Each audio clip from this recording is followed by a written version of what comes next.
Ở trên đất chúng ta tấm hình đó.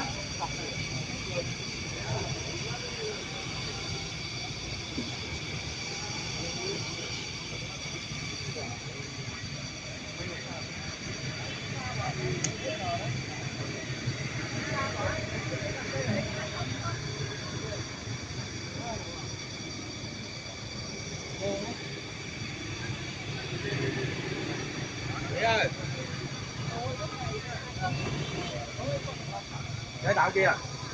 Để đạo bể kìa. Để đạo bể kìa. Để chuyện gì quá nha.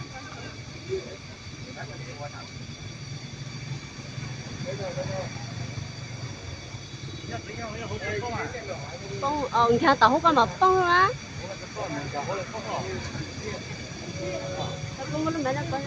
mình chào lên phong là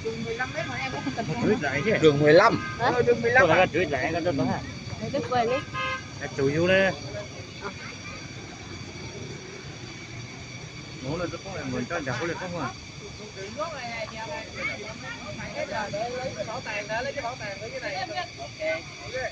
mình đây có chữ quay mình đây có chữ cú quay cả hết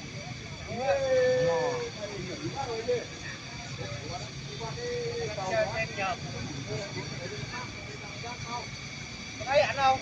Thấy đó. Thấy hết đó.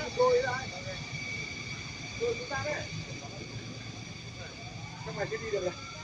Rồi.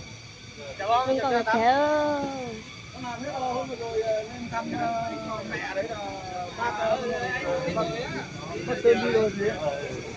Theo Sơn đi thoải mái.